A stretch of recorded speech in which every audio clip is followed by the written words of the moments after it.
how can we prepare ourselves for that next thing? I have a theory. It's called the theory of interlocking parts. It's also the theory to public speaking.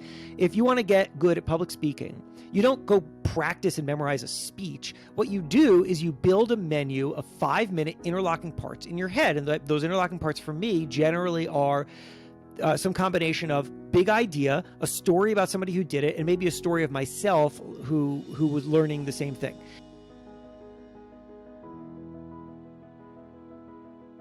Today, we are joined by the editor-in-chief of Entrepreneur Magazine, host of the Build for Tomorrow podcast, author, speaker, Jason Feifer. Welcome to the show. How are you today? What's going on, Mark? Good to be here. Jason, stoked to see you. I've been having a ton of fun chatting with you in Clubhouse. It's great to chat one-on-one here. Thanks. I appreciate it. No, you've been a good part of my Clubhouse strategy, which is that I'm no longer going into rooms, spending a bunch of time listening, hoping somebody sees me, bringing me up. I'm really only going into rooms where I know that I can become a speaker really fast, because I just found Clubhouse is just too inefficient otherwise, and I don't have the time for it. So I appreciate you. I appreciate you making me a part of your room. Yeah, well, it's a great point, right? Well, so before we get into that, when you're going into a Clubhouse room, if you have something interesting to say, if you have value to bring, and you certainly do, it makes it a lot easier, right? But it's so easy to get caught up in Clubhouse and just sitting on the sidelines and listening for hours and hours and hours. But really the key to Clubhouse is getting on stage. I'm kind of curious, as a podcast host, has being in Clubhouse impacted your downloads at all? Have you been able to see any traffic flow over to your podcast from Clubhouse? I haven't, but I mean, this is a great frustration of any podcaster, right? Which is that the data is so soupy that it's hard to tell what is happening. But I get enough volume of listenership that being in a Clubhouse room with a couple hundred people and talking about the podcast, hopefully it drives some listens, but it's not something that I can actually see in the numbers. But what I can see, of course, is lots of Instagram follows, lots of DMs. And so it gives me the feeling like there's a lot of engagement. But it's funny, I was, maybe you've had these conversations, I've certainly had plenty of them, where somebody who's successful and has a large audience. In this case, I was talking to a friend of mine who has a very, very large podcast. And he was like, what is the benefit? And I was like, engagement, great engagement. And he said, okay, but can you quantify that? How much engagement? What is the engagement for? What exactly is it getting you? Is an hour on Clubhouse better than being an hour on somebody's show? And I said, I honestly do not know the answer to that, except that I'm seeing people reach out in a way that I don't see them do when I'm just on somebody else's podcast, generally speaking. And more interestingly is that after a while, people will tell me things like, oh, I've been hearing you a lot on Clubhouse, or I've been following your work because, and so I think that it's building a familiarity with a completely different audience. You think about marketing in terms of everyone has a different number, 7 touch points, 10 touch points before somebody will convert. And I feel like Clubhouse is providing some of those touch points for a large audience, which is useful, but it's still abstract. Yeah. Well, I mean, the thing I love about Clubhouse is it gives you the ability to give people very quick wins, right? They don't have to listen to a long drawn out podcast or read a book, they just pop into a Clubhouse room for a few minutes, ask you a question, and it's the access, it's the quick wins. And, you get someone a quick win there, then they follow you up on Instagram and it kind of distributes from there. Talking about Instagram a little bit, Jason, I'm wondering, do you have any sort of onboarding strategy from people that come to you from Clubhouse to Instagram? Because I'm with you. My Instagram's probably grown. It's growing 15% a month right now since I've been on there. So it's growing rapidly. Do you have any sort of onboarding, communication, engagement process in play? I don't. I mean, I respond to everybody. I always respond to everybody. And that's not just with Clubhouse. I just literally respond to every DM that I get. And I've been experimenting with, depending on the room that I'm in, what's the appropriate call to action. So in your rooms, because it's podcast themed, when somebody reaches out to me, I send them a link to the show, because I figure I've probably warmed them in that direction. And if I can get them to check out the show, great. Maybe they'll become a subscriber. That would be amazing. For other rooms, I often will send people my newsletter. And also I just recently created what's functionally a kind of lead magnet, which was a course, a free, I was like blanking on what it is that I produced. It's too late. I created a free audio course. It was an hour-long thing about how to become more adaptable, how to find opportunity and change. And so I've been driving people towards that, because then it's like, it's not like, hey, sign up for my newsletter. It's, hey, you get this free thing, and in exchange, I get your email address. But I haven't been systematic. This is a really weak point of mine, and if you have any advice, I'd love it. I am not strategic about what I'm doing, and I'm not tracking the numbers nearly as much. I kind of operate off of anecdote, and I know that's not really the way to be, but I just haven't built the system any other way. Yeah.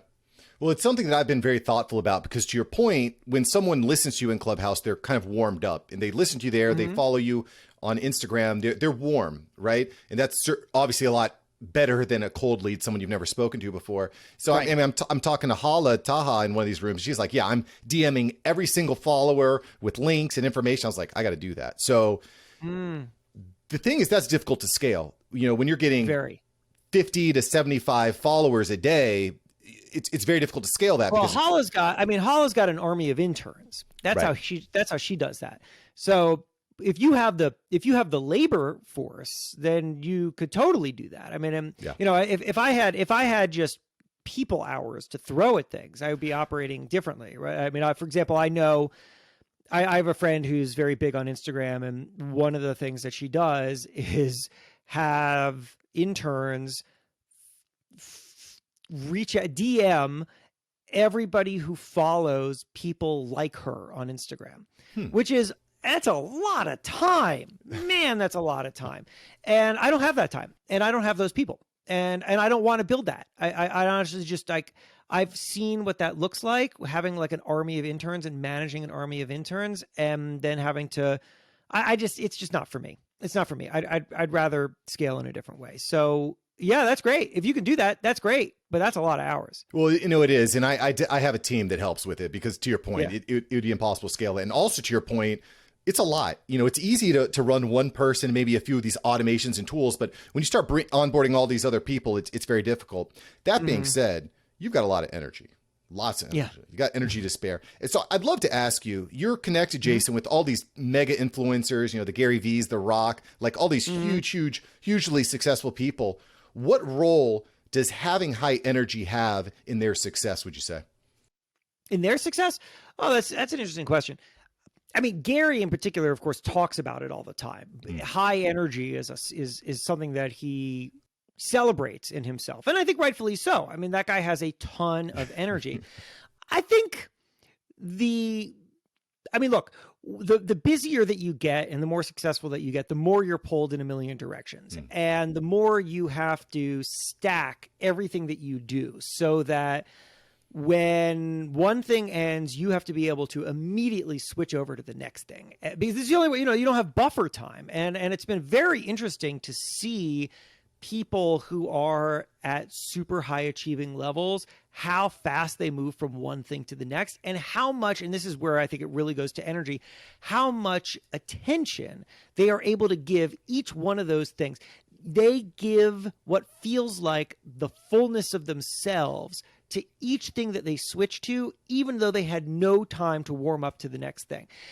So for example, you meet with Gary. I mean, Gary once reached out to me, and he was like, hey, you want to get drinks? And I said, great. And he was like, okay. And then he gave me some super random time. It was a great, I'll meet you at 9:20 at this restaurant. And you're like, 9:20? But what he was doing was he was booking out his evening, right? So like I sat down with him for, I can't remember how long, 30 minutes or something. And then it was like on to the next. Like he had other things to, so that's how you do it. And every time when I met The Rock was on set. He was filming something, and then he had a meeting, and then he did a photo shoot with Entrepreneur, and then I sat and talked to him and his business partner, Danny Garcia, for an hour, and then they were like, on to the next. It was like, great, thanks a lot, Jason. And then they're just like, they're different people. Now they have something else on their heads, and they're talking about something else, and you just do that all day. And that requires, I mean, more than anything else, a tremendous amount of energy, so that you are not totally drained, because the second that you show up for the third, fourth, fifth, sixth thing of the day, and for, maybe for you, it's late in the day, but for the person you're meeting with, it's the thing that they've been waiting all day to do. And if you show up and you suck for that, well, then you suck, right? Like, then you suck to whoever that person is and whoever their network is and whatever it is that they're talking about. You got to be on point. And so I try to do that as best I can. Obviously, sometimes I stumble. Everybody does. It's just hard. But I think that the people who are most successful are the ones who are able to, they're able to almost compartmentalize every single part of their day and then give their full attention to every single part of it. That makes a lot of sense because it's tough, right? Especially when you're being pulled in all these different directions. One thing that Evan Carmichael said to me was, you'll theme out your days, right? If you know this is a public facing day or this is a podcast day, it's an easier way to kind of quantify and really put yourself in the right mindset if you're challenged by that. But one of the things that you pointed out, Jason, which I love, and I'd love to get a little bit more insight onto this, is as soon as these highly successful people, as soon as they're done with one thing, they're already geared up, they're already hot, they're already going 1,000 miles per hour into the next thing. How do we do that? How do we do that? Because let's face it, we're living in a world where things are changing fast and you don't know what tomorrow is going to bring. How can we prepare ourselves for that next thing?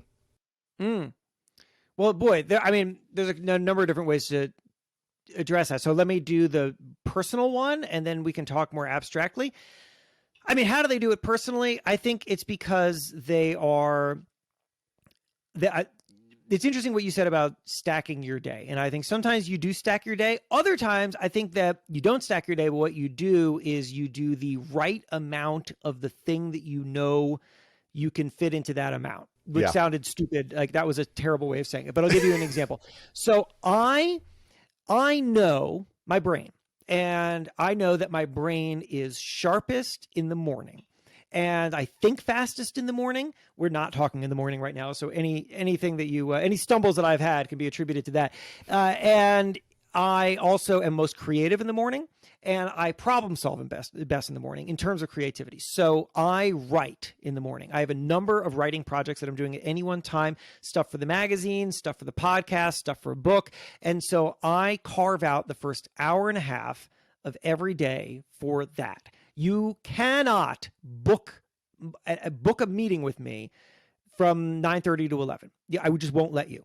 And so I'm focusing on that. But, the thing is, I can't create a writing day, a whole writing day, because you know what? After an hour and a half of concentrated thought and writing, I'm done. I'm done with that. Like, I just can't do it anymore. And so now it's time to move on to something else. My brain needs a break. And so at that point, having a meeting or being on somebody's podcast or whatever, I think is really, really valuable. So knowing how your brain works and knowing how much you can actually do of any one thing, it's going to be different for everybody, but figure it out so that you are using yourself most efficiently. Because if I was trying to write at the end of the day, it would take me double the time to write the things. And so that's not an efficient use of me. And then also I would say people are the better you get at having at hand the right ideas and explanations and sense of purpose and duty and correct call, the better and faster you'll be able to move and the less drain it will be. So let me give you an example of that. I think, why I think Gary is such a good speaker? Why he can do talk after talk and meeting after meeting. The reason is because he has a very large menu of insights and ideas and little speeches in his head. And he's really good at pulling the right one for the right moment. But that's, it's basically like having a Gary V Spotify in Gary V's head. And I do this too for myself.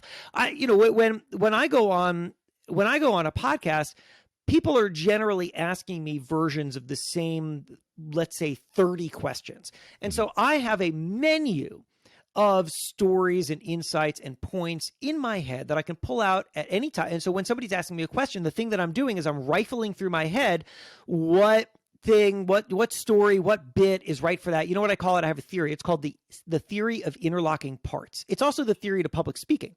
If you want to get good at public speaking, you don't go practice and memorize a speech. What you do is you build a menu of 5-minute interlocking parts in your head. And those interlocking parts for me generally are some combination of big idea, a story about somebody who did it, and maybe a story of myself who was learning the same thing.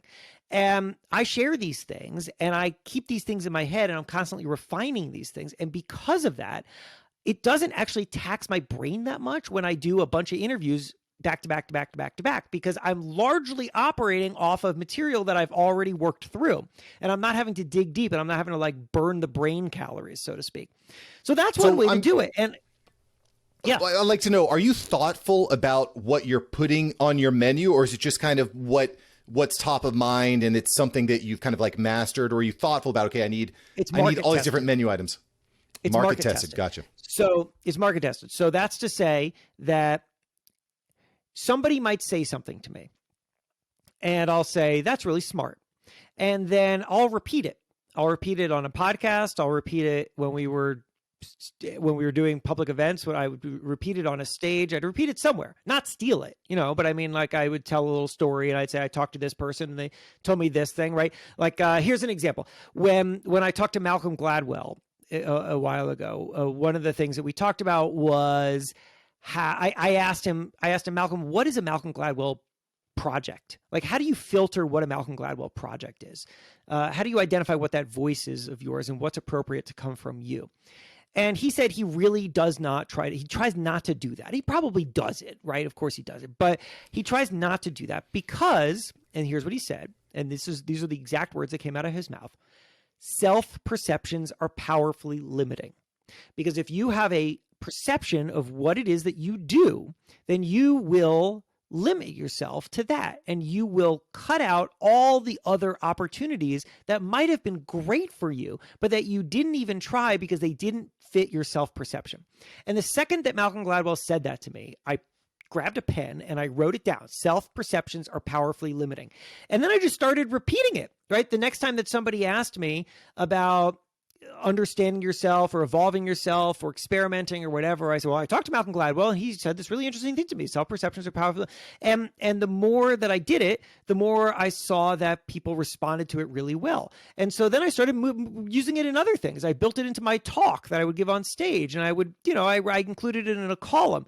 And the more good feedback that I get for something like this, the more it kind of moves up the rank, almost like a Reddit board. The more it moves up the ranking of things that I'm going to turn to first. And then there are other ones that I try out, and I try them once or twice and they just don't feel like they land, and then I drop them. And this is how I build my menu of 5-minute interlocking parts. And I've got a ton of them. I got endless ones of these, right? Stories for every single occasion and everything that somebody asks. I mean, it's funny, you've actually been asking, because you've been asking me questions that aren't often hitting my 5-minute interlocking part. So I'm like trying to come up with answers on the fly, also because it's probably late at night. And so that's a little more taxing, but usually people's questions just hit me on my 5-minute interlocking parts and I just pull them out.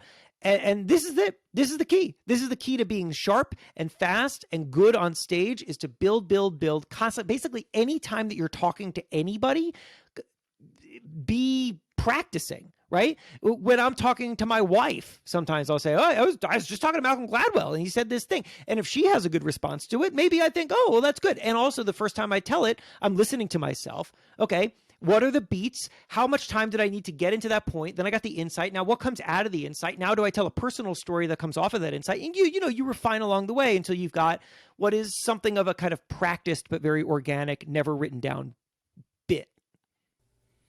Well, I love this. And it's something that I think that we do intuitively, but I've never heard it laid out in this exact way. This theory of interlocking parts is really, really interesting to me. And I'm wondering, Jason, if this is what's driving you to be so active on all these different platforms, right? You're the editor-in-chief at Entrepreneur Magazine.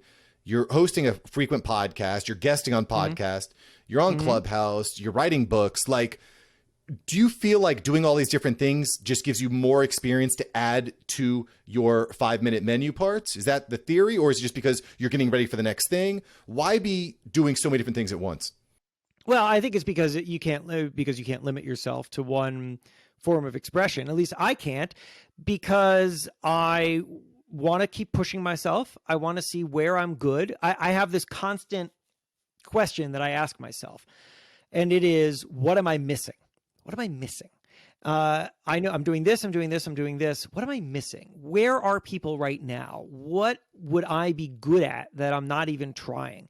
And I've done this enough that I've discovered that there are opportunities available to me that I haven't discovered yet. I mean, I wasn't on Instagram for a long time. People kept saying, go on Instagram. I was like, I don't care about Instagram, right? I'm not really a photo person. What am I going to do there? And then I went on there and it took me a while to figure it out. And eventually I realized how to communicate on Instagram. And now I have a great Instagram following. And so same thing, Clubhouse comes along. I spent the first couple of weeks when I tried Clubhouse, I hated Clubhouse because it was so unbelievably inefficient, right? I would go into a room and 2 hours would go by and maybe I would have spoken for 5 minutes and I hated it.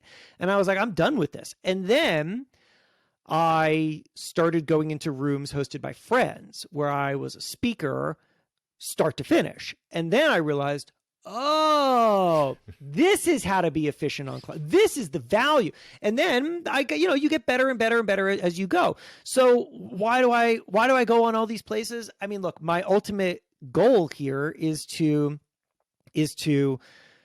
build what is functionally a cohesive brand of me that is built around helping people and inspiring people towards change. And I know that if I'm just sitting and doing that on one platform, I am basically putting all of my chips on something that I can't control. If I'm only good on Instagram, I mean, think about all the people who built huge followings on Vine and then Vine just disappeared. Yeah. Now what? Yeah. Now what? Some of them went over to Instagram. I mean, some of them went over to YouTube, but not all of them survived the transition. And so I want to be everywhere. I mean, if you distribute yourself, then you're casting the widest net for your audience. And you're also just making sure that you retain relevancy and are constantly pushing yourself to be better and smarter. And you build systems along the way. So, in the same way that I have my interlocking parts where I try out one place and I move it around, I do the same thing with ideas and content. Sometimes I'll post something on Instagram, it'll do really well, and then I'll put it on LinkedIn, and then it'll do really well, and then I'll make a video of it, and I'll put it on YouTube, and then I'll also write it in my editor's letter, and then I'll do it on stage, and then I'll put it in the book, right? And it's like, it's different each time. I'm not using the same words, but I'm using the same core idea, and then I'm making it organic to the platform that I'm using in. And when you do this, you don't have to reinvent the wheel every single time, and you're able to reach as many audiences as possible. Yeah, and I think to your point, Jason, this is why a lot of people fear change, because they were all in on Vine, and then Vine went down, and they're like, I don't like change. Change means right. I'm losing my income source and whatnot. So I think it's really smart to be on all these different platforms at once, because you're prepared, you're ready. You're ready for where the wind blows next, which also makes me kind of wonder, Jason, what does the future of entrepreneurship look like? Historically, you think entrepreneurs, you're thinking boardrooms and CEOs and overweight men just sitting around a corner. But now when I think entrepreneur, I'm thinking like the 16-year-old TikTok girl who's got 5 million followers. Do you think that we're just moving to a future where all the entrepreneurs are just social media influencers? Like, how is this going to play out? No, I mean, we're not moving to that world. I mean, look, yeah, you're right. First of all, I just want to build off of what you just said there about one of the reasons why people fear change. It's absolutely true, which is why I think that you need to put yourself in a position where you are faster than the change, right? Where look, if you think about change as a thing that is inevitable, right? Like the future is not optional. You can't opt out of the future. Then the thing that you need to do is look coldly at your options. If change is coming, then you have literally two options. You can wait until it slams into you, and then you're going to have to scramble, or you can change on your own terms before it hits you. Yeah. And to me, that's really only one good option. Those aren't two good options. That's one option, which is change before you must. If you're not changing before you must, then you are giving up your leverage. You're forcing yourself to wait until you're acting in pain. I mean, you're basically being the government, right? Like, what is government? Government has absolutely no will to fix anything until it is radically broken. And that's not a good way to operate. It's a terrible way to operate. And so you have an opportunity to do better, which is to adapt along the way, see change coming a mile away. And yes, I do have a great 5-minute interlocking part about exactly this. I'll spare, unless you really want to hear it. It's a great story about Dogfish Brewing, but like I tell the story all the time because it's a really valuable one. Look, Blockbuster is a great example of not changing before you must, right? That Blockbuster is like waiting until the change has come to you, at which point you are out of options, but you don't have to be that way. So to your question, which I've now sort of forgotten. Oh, right. It was the future of entrepreneurship. So no, I mean, look, first of all, it's weird comparing today's vision of entrepreneurship to whatever yesterday's was, because the word entrepreneur, as we are using it right now, is a fairly new definition, right? I mean, if you rewound 10, 20 years, the word entrepreneur was very unfamiliar to people. And if it meant anything, it probably meant a very specific kind of business person, but it wasn't something that people really identified with. Certainly nobody knew how to spell it. And now it is a badge of honor. It is a identity.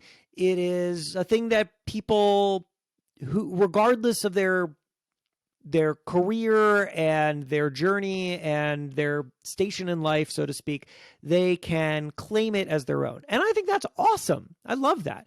So that means that Instagram and TikTok stars who are 16 years old and are monetizing that in some ways are calling themselves an entrepreneur. And sure, why not? My definition of entrepreneur is someone who makes things happen for themselves. And that is a wide range of people. So to me, what's the future? I mean, I think that the most important thing that you're seeing in terms of defining entrepreneurship is the lower barrier to entry, which is to say that things like services like Shopify and the ability to, and FreshBooks, right? Like to not have to hire a bookkeeper and to not have to hire like a chief marketing officer and not to have, right? Like these were the things that you needed to do previously to have a business. You had to like assemble all of these things, and you had to do your own fulfillment and to be able to offload all of that so that a individual person with a vision can pretty quickly bring that to life and then start to get it in front of people and iterate along the way. That's amazing. And I think that will only accelerate, right? Like the tools that we have now are amazing, but they're really the very beginning. And so the future to me is more and more services that ultimately make it easier and easier to bring an idea to life and try to monetize it and then learn along the way. And that's very exciting. Yeah, I agree 100%. It's a really exciting time because the barriers to entry, like you said, they're basically gone now. You don't need to have a master's degree from Harvard. You don't need to take out $100,000 loan to open up a restaurant. Like you could start today doing something like it takes, an hour and $50 to start a Shopify store. Like it's not that. I love that. I love that. And to me, entrepreneurship is about taking control. And that's what the After Hours Entrepreneur is all about. It's about taking control and using that extra time to build something, to build a future. And speaking of that, Build for Tomorrow podcast, we're talking with Jason here. If you're digging what Jason's saying, you definitely need to check out the Build for Tomorrow podcast because we are speaking to the editor-in-chief of Entrepreneur Magazine, done some incredible things. And I'm really honored to have you here, Jason. Before I let you go, we got to hit the rapid fire. You ready? Let's do it. Rapid fire? Let's rapid fire. All right. Let's lock and load. Get ready. You wake up in the morning. There's only one business task you can do for the day. Jason, what do you do? I write. To me, that's my business task. If I'm not writing, I'm not creating, then I don't have a product to sell. I write. It's the most important thing I do. I think, I said I have that 1.5 hours in the morning. To me, that's the most important part of the day. I'm curious, when you go into that hour and a half where you're going to be writing, do you already know what you're going to write about? Do you have like an outline from the night before, or do you just let the pen flow? Oh yeah. No, I mean, it's not like, I'm not like channeling the elders. I have, I have a number of, let's say I'm working on a book right now. And so I know where I am in the book, right? I know, okay, today is the day where I start chapter 3. Today is the day where I finish chapter 3. Whatever the case is, the Build for Tomorrow. I mean, that podcast, that is not me talking to somebody in conversation. That is a deeply reported, every episode takes me a month to make. I interview tons of people. I cut up tons of tape. I write a script that's about 9,000 words. So, wow. when you're if you know writing, then you know that a piece of writing is not actually just like a big soup of writing. It has an architecture to it. It has bones, in the way that you look at a house and you can't see the steel beams, but they're there holding the thing up. And so the same as writing. So when I am writing a 9,000 word script, I know you might not hear it in the actual experience. You're not supposed to, but I know how that's structured. First of all, it's three acts, but then within each act, it's there's usually like maybe 2 or 3 different parts. And I don't outline that stuff necessarily in detail as I'm going in, but I have organized my thoughts as I'm going in. So I just know I'm going to get through this part. I'm going to write act 1 today, whatever it is. I set a goal and I try to get to it. And then I feel like I've completed one thought. And once I've done that, I feel like my brain feels satisfied. It feels like I started a thing and I kind of reached the conclusion. I thought through where I needed to stop. And then the next day I'll pick up from there. But the more that you understand the architecture of whatever you're doing, and this is anything, I mean, writing is my world, but it doesn't matter, whatever it is, you understand that you need to build systems and then you need to stick to those systems, and systems aren't limiting. They're actually the freedom, because once you understand the system, you can build on top of it, and you can not worry about trying to like continually rebuild the house as you're living in the house. So that's what I'm doing. Well, yeah, it's like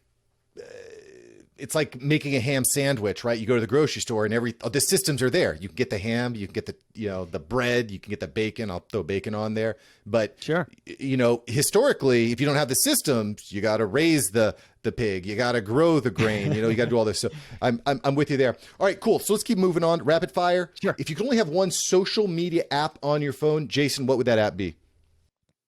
It would be Instagram.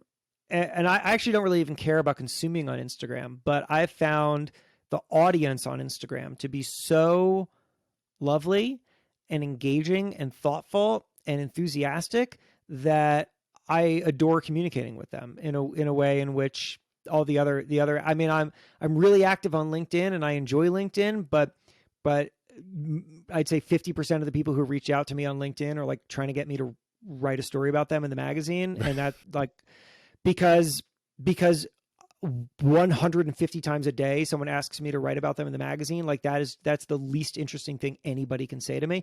So, which by the way, just like hot tip, I know I'm doing really bad on rapid fire here, but hot tip, like if you want to connect with someone, start by thinking about what does everybody reach out to and ask them, and then don't do that. Like make sure that's the thing you don't do, because otherwise you just become a big part of the like soup that they deal with every day. Every time that somebody asks me to write about them, I forget about who they are instantly, because 4 million people asked me that this week. So don't do that. So that's LinkedIn, and TikTok is like fun to consume, but every time I post on things, the number one comment that people make on all my TikTok videos are, why is this guy verified? Why is this guy verified? Because like all the teenagers on Instagram think that verified only means that you have 1 million followers on TikTok. And like, I don't anywhere near. Why is he verified? Because they don't understand what verified means. And so anyway, and then Twitter is just like a garbage fest. So Instagram is just delightful. Yeah, I definitely dig Instagram. Every platform has their own unique, but I definitely like Instagram for the messaging. It's really, really powerful, especially when you combine it with Clubhouse. Whew, there's some magic there. Yeah. Okay, final question here for you, Jason. If you had 10 seconds with yourself 10 years ago, what would you tell Jason? Start building on top of the things that you're doing. That's what I would say. Start building on top of the things that you're doing. 10 years ago, I was just a journalist. I was an editor at magazines. And what I did is I did the thing that journalists are trained to do, which is to write a story and then move along. You produce something, and then you basically take all the work that you did and all the contacts, and you like throw it in the garbage, and then you move along, and you never engage with any of that stuff ever again. Yeah. And that's just, that's a way to be, right? I mean, if I wrote I'm just thinking about like random things I did maybe 10 years ago. I wrote a story about about Axe and its place in the Unilever world for Fast Company. And so that meant that I spent like a whole lot of time with all the people at Unilever and all the people at Axe. And I, like walking around international fragrance and flavors and like learning about how smells are created and all that stuff is interesting. And then I published the story in Fast Company, and then I put all that research in a box, and then I never talked to any of those people ever again. And what I have learned from entrepreneurs is that entrepreneurs they don't just do something once. Like entrepreneurs are constantly building a tower. Everything that they do is on top of the foundation that they had previously built. Be that contacts or ideas or trying this thing and then iterating on that thing. They are constantly like, they're going up in a way that I was always going wide. And I find that up is far more compelling. And, to your question earlier, why do I do all these things in all these different platforms? It's because I'm building. That's why. It's because I'm building. I'm trying to capture as much audience as possible and funnel them towards me so that I own that audience and I'm constantly growing. I'm accruing. Everything that I'm doing is designed to accrue in a way that I just had not thought of before. It's a radical different way of thinking that I just hadn't realized and conceived of until I spent a lot of time with entrepreneurs. Well, Jason, I cannot thank you enough for being here. I'll tell you what, there are a lot of really valuable notes that I've written down. I cannot wait to share them with everyone. Listen, everyone, you got to check out the Build for Tomorrow podcast. That's where you're getting the next level of Jason. Jason, thanks for joining the show here today, bro. Hey, thanks, Mark. Appreciate it. Thank you so much for watching. I'm glad you enjoyed this episode. I've got several other episodes right here for you. Smash one of these videos to make sure that you don't miss out on the tips, tools, and tactics of industry experts. Let's take that side hustle full time. Smash one of these links.